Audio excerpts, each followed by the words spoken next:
Muy buenos días, las 10:07. Nada ha cambiado. A horario, con 29 de térmica. Bueno, siempre, esto es muy personal, ¿no? Siempre cuesta volver de vacaciones, sobre todo porque a uno le cuesta mucho reengancharse, más allá de que jamás logra desenchufarse del todo, sino todo lo contrario respecto de las cosas políticas. Y siempre está muy cerca de lo que sucede.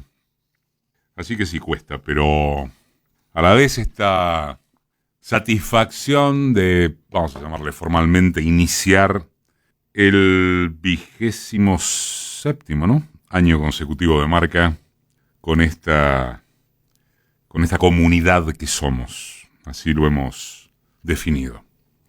Así que sean bienvenidos, y nosotros también nos sentimos así en un año y en días que, bueno,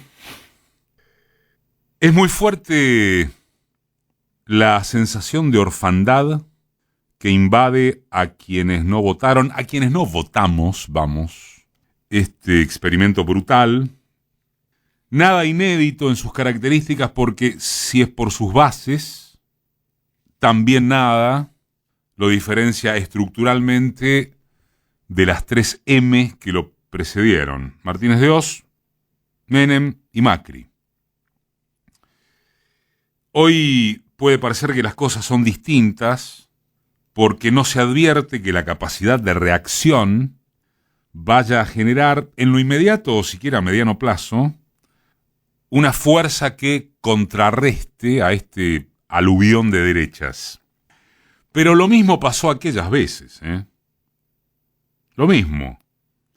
Los comienzos de la dictadura, del menemato cuando se consolidó la fantasía de la convertibilidad, y del macrismo antes de su implosión con el préstamo del fondo, esas veces trazaron una imagen de desasosiego perpetuo para lo que conocemos como el campo popular.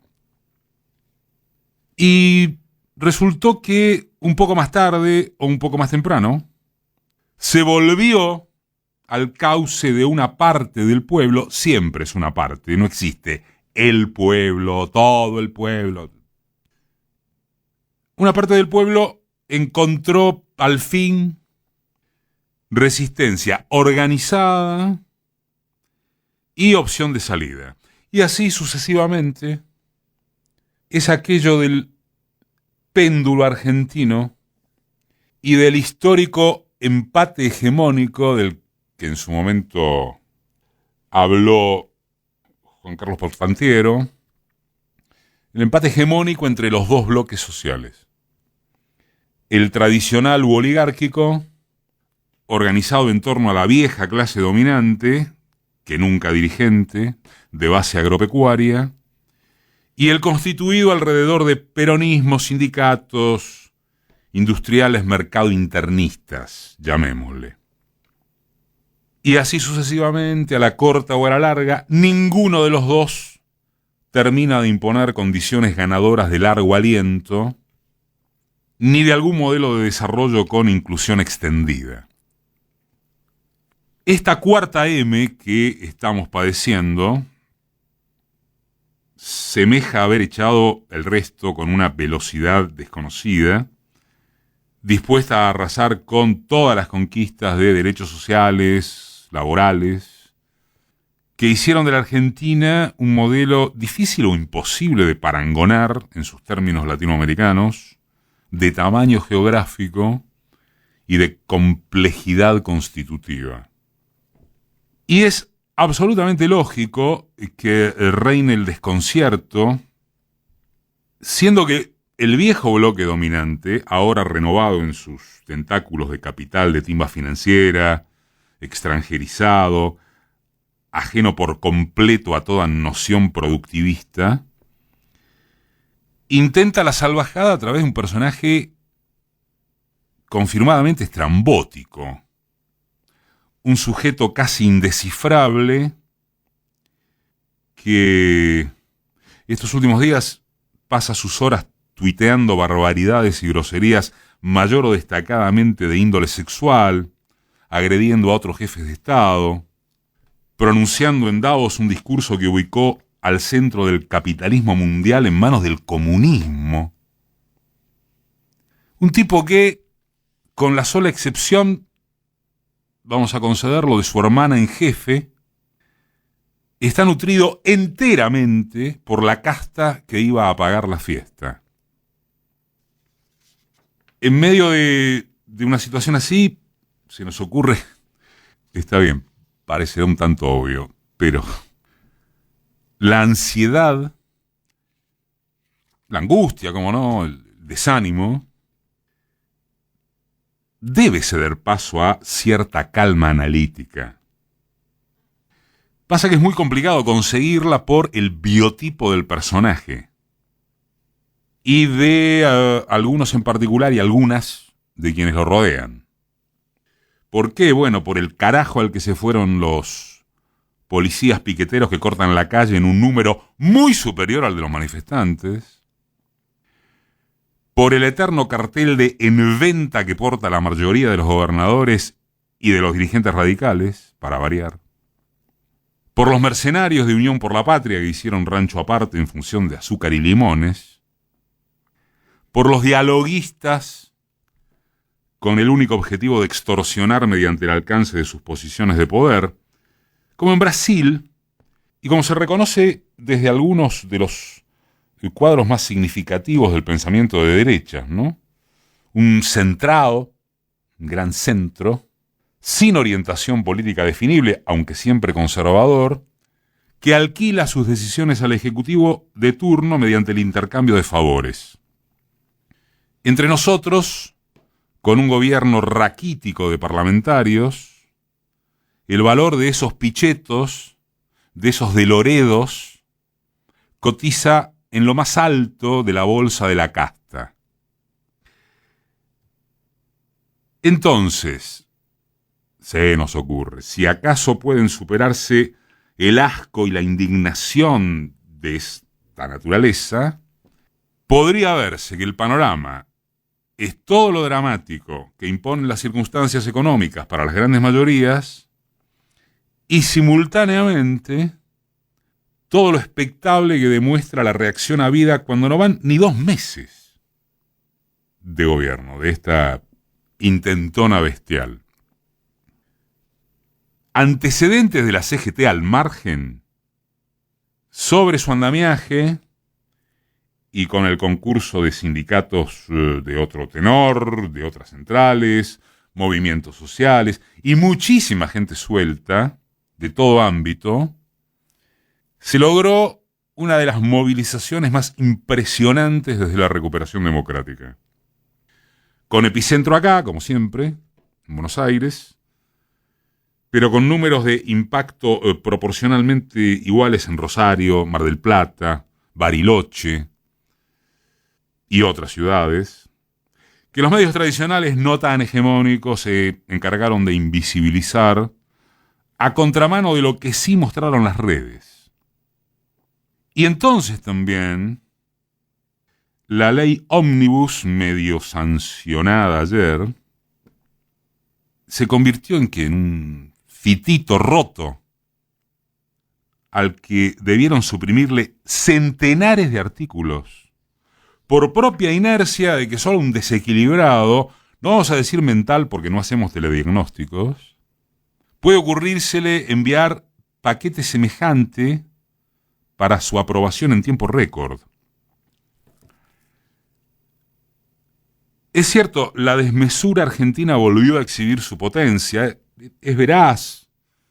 ¿Cómo no basarlo desde que un criminal financiero como Federico Sturzenegger fue presentado en cadena nacional sin ser portador de cargo alguno? Un tipo que le había hecho una hoja de ruta a Bullrich cuando era candidata, transformada en proyecto de ley.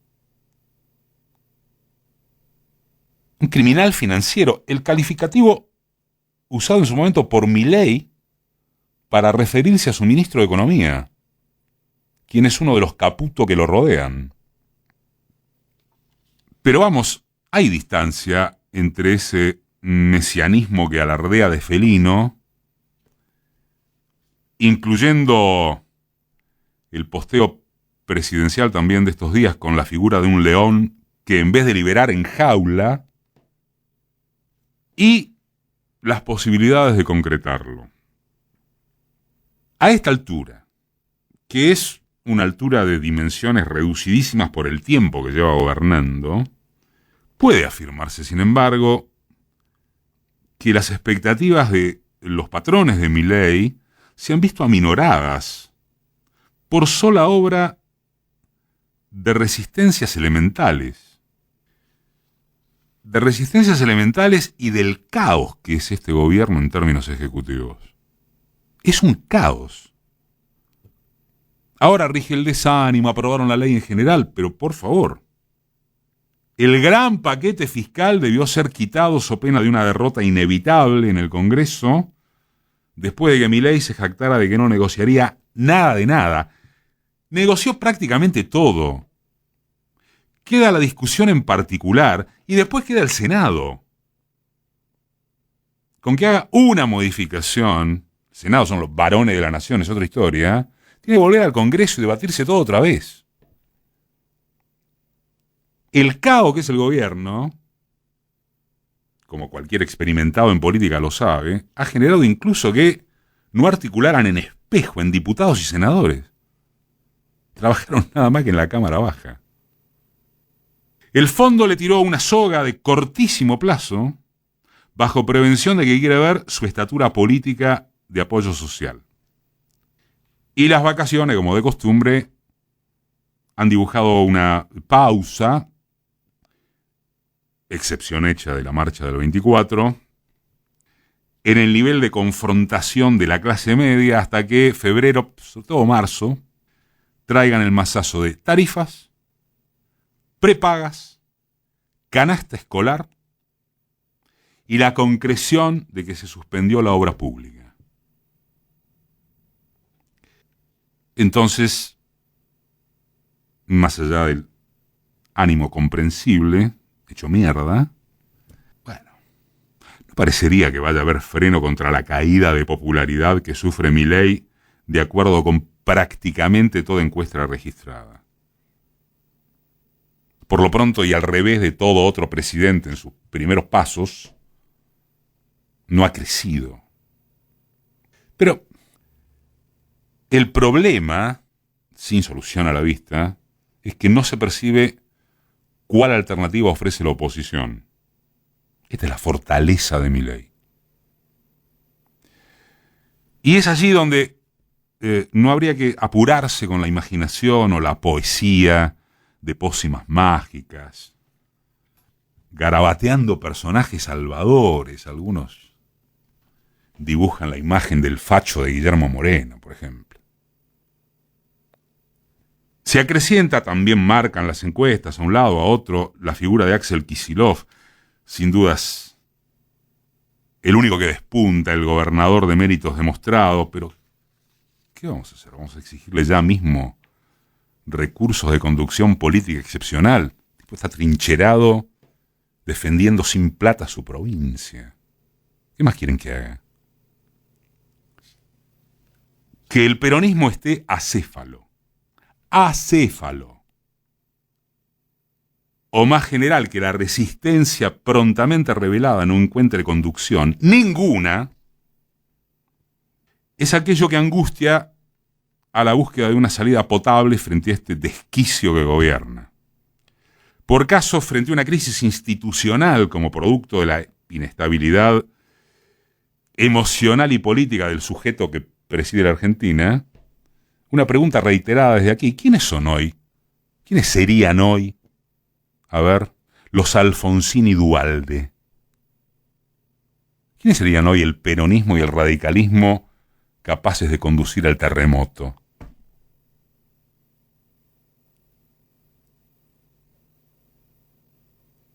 Me parece que en lugar de deprimirse por la falta de respuestas, sería mejor asimilar que estos procesos llevan su tiempo. Me pareció interesante en estas horas una columna de Diego Sturbalk en Página, en la que reflexiona justamente que el curso de la política se define en el tiempo acelerado de la crisis, que la iniciativa de la derecha extrema y la no tan extrema en poder del Estado es frágil todavía. Lo que no hay, en sentido contrario, es un movimiento constituido capaz de bloquear una salida de tipo estado de excepción.